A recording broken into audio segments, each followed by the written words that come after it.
정확하게 표현하자면 실적 조정이 가장 심각하게 예상됐던 업종 위주로 오른다. 왜? 그게 낙폭 과대 업종, 낙폭 과대 종목이 될 수밖에 없으니까. 보시면은 지금 올해 들어서 9%가 오른 내구 소비재 의류 S&P 500에서 이게 뭔가 봤더니 오른쪽에 보니까 EPS, 그러니까 실적 예상이 최악이었어. 마이너스 28% 떨어질 거라고 봤던 데가 제일 많이 올랐죠.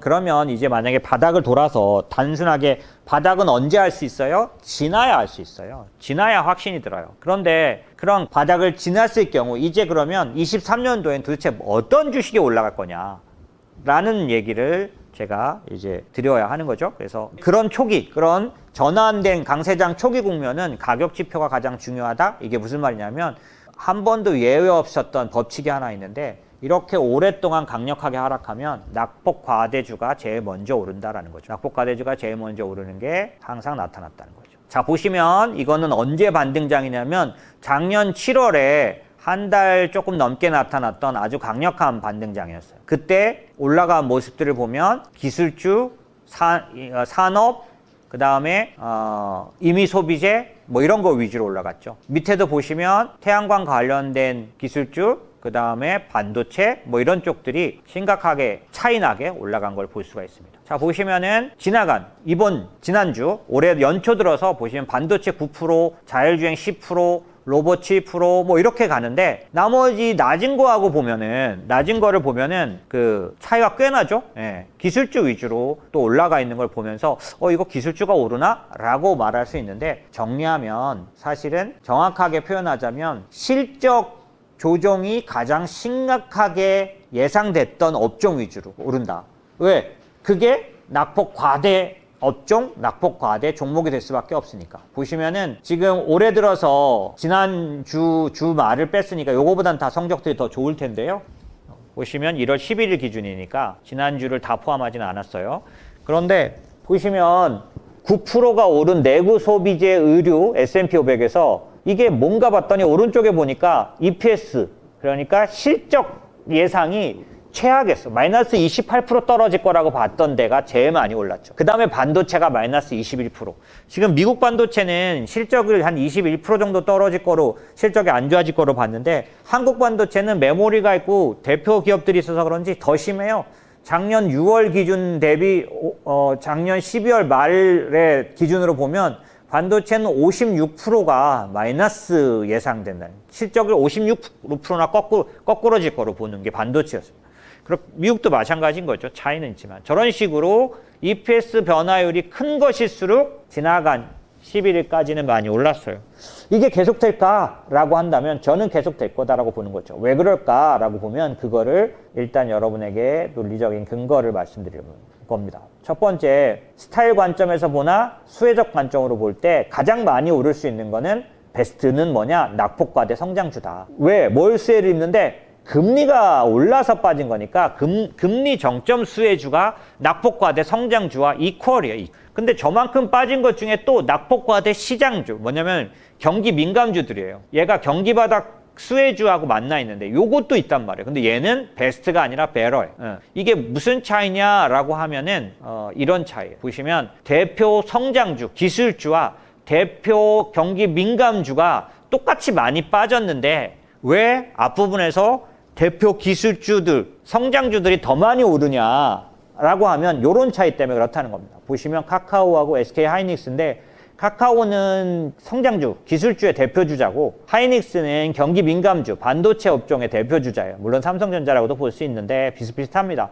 자, 보시면 되게 재밌는 현상이 나타나요. 카카오는 지금 현재 빠진 거에서 40%만 올라오면 2배가 돼요. 지금부터 2배를 수혜받을 수 있는 거죠. 그런데 SK 하이닉스는 2배가 되려면 지금이 아니라 예전의 고점도 돌파하고 거기서부터 20% 더 올라야 2배가 돼요. 지금부터 가격이 2배가 되려면 직전 고점을 넘어야 된다는 거죠. 말장난 같지만 사실입니다. 이게 뭐냐면 지금처럼 인플레이션 정점에서 인플레이션이 꼭대기를 찍었어 라고 해서 반등하는 장에서는 예외 없이 채권과 주식의 수익률로 봤을 때 주식의 수익률이 주식의 바닥이 나왔고 채권의 바닥이 나왔어요. 물론 확률적으로는 채권이 더 높았습니다. 그래서 제가 계속 채권 얘기를 하는 거죠. 확률적으로는 채권이 100% 올랐어요. 바닥은 훨씬 더 채권이 분명해 보인다라는 거죠. 주식은 60%였지만 언제나 바닥을 지나는 시그널은 물가 정점이었습니다. 언제? 물가가 높아서 약세장이 나타났을 때는. 지금 말씀드린 것처럼 그래서 보이시는 것처럼 물가가 높아서 약세장이 나타난 작년 같은 물가가 인플레이션 약세장은 언제나 첫 번째 타자, 가장 많이 오르는 1차 반등장에서 가장 많이 오르는 주식은 기술 성장주, 대표 성장주. 왜냐하면 대형주 위주로 많이 빠졌기 때문에 이쪽이 훨씬 더 많이 오른다. 보시면 40%만 회복해도 2배가 돼요. 지금 가격에. 하이닉스는 전고점을 돌파해야 그리고도 20%가 더 올라야 2배가 되죠. 차이가 심각합니다. 그래서 먼저 조금 전에 보이신 대로 스타일 관점에서 낙폭과대 성장 주면서 금리 정점 수혜주가 같이 만나는 게 뭐예요? 기술 성장주들이죠. 그래서 아까 보여드린 것처럼 기술 성장주들이 먼저 대표적으로 반등장에서는 이렇게 지금 올해 들어서도 이렇게 강력하게 나타나고 있다 라고 보시면 됩니다. 그럼 앞으로는 어떨 거냐? 1차 반등장은 이 모습이 압도적으로 나타날 거다라는 거죠. 오늘은 제가 굉장히 직관적으로 얘기를 드리지만은 실제로 지금까지 경험한 약세장들, 그 IT 버블이 있었고 9.11이 있었고 그 다음에 유럽 재정위기가 있었고 금융위기가 있었고 코로나가 있었고 이런 식으로 하면은 4번에서 5번의 아주 대표적인 침체장을 겪었는데 그 침체장이 끝나고 올라온 똑같은 공식을 지금 제가 설명드린 거라고 보시면 되겠죠. 그런 측면에서 1차는 항상 반등장이 펼쳐집니다. 그래서 제가 거듭거듭 말씀드렸었죠. 빨리 팔아놓을 수 있는 기회를 못 잡았다면, 제가 잘못해서 빨리 팔아놓을 수 있는 기회를 못 잡게 해드렸다면 어설프게 팔지 않아야 한다. 왜냐하면 일정 부분 타이밍을 잃고 나면 오히려 1차 반등장에서 올라온 가격보다 훨씬 더 낮은 가격에 손절이라고 하지만은 사실은 바닥에다가 비비는 경우가 굉장히 많았고 제가 본 개인들은 대부분 그랬어요. 왜 그러냐면 공포감이 사람들을 가만히 내버려 두질 않아요. 제가 2008년도 12월이 공포의 도가니였다고 말씀드렸잖아요. 가만히 앉아 있지를 못하게 뉴스가 사람을 압도합니다. 끝날 것 같은, 더 이상은 미래가 없을 것 같은 그런 뉴스가 하루에도 몇십 개씩, 몇백 개씩 쏟아집니다. 특히 요즘은 더 하겠죠. 그때보다는 훨씬 더 미디어가 발생했고 훨씬 더 SNS가 발달했으니까 여러분들은 더 견디지 못할 만큼 많은 정보를 대하고 있으실 거예요. 그러니까 올해 떨어질 그거를 감당을 못하겠다는 생각을 할 수밖에 없게 됐기 때문에 항상 개인이 진짜 바닥에 나오기 직전에 대부분 많이 팔아요. 그 공포를 견딜 수가 없어서. 그러고 나면은 이제 바닥을 쳤는데 계속 매도한 사람은 믿지를 못하죠. 매도하고 새로운 주식을 따라갔거나 그랬을 경우에는 이게 바닥이라고, 추세적인 바닥이라고 절대 받아들이고 싶지 않죠, 인지적으로. 그러니까 그냥 계속 부인하는데 시장은 내려오는 듯 하면 더 올라가고 내려오는 듯 하면 더 올라가고 내려오는 듯 하면 더 올라가고 이래가지고 어느새 내가 팔았던 지점을 훨씬 더 높게 올라가 버려요. 그게 굉장히 짧아요.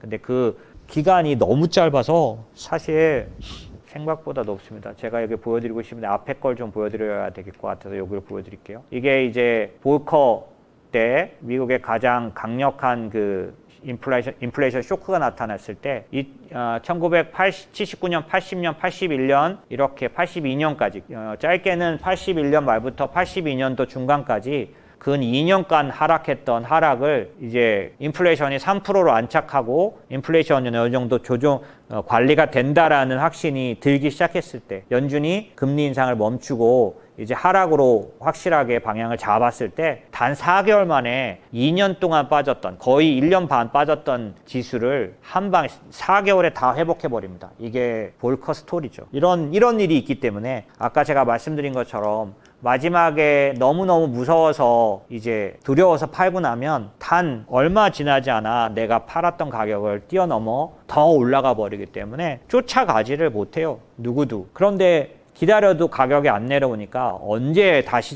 모두가 다 이제 상승장이야 라는 확신을 공유할 때, 누구나 다 할 때, 그게 언제요? 코로나 때는 3,000, 코스피 3,000을 넘어서 3,100, 3,200 막 이렇게 움직일 때죠.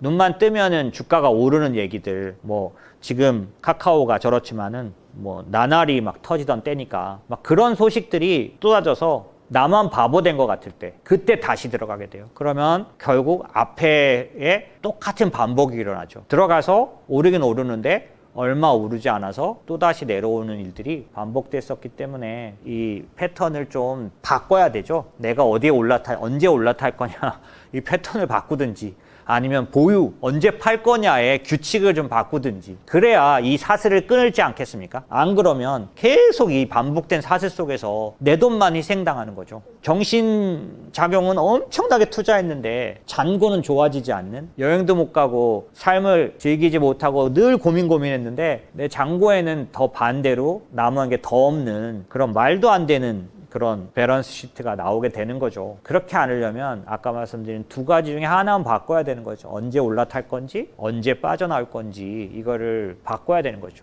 제가 권유드리는 건 빠져나오려고 하는 투자를 하지 마십시오. 빠져나오지 않고 그 안에서 장기적으로 성장하는 식의 패턴을 가져가시는 게 필요한 거죠. 그러니까 빠져나오려면 때를 맞춰야 돼요. 올라타려면 때를 맞춰야 돼요. 근데 때는 맞추기가 어렵습니다.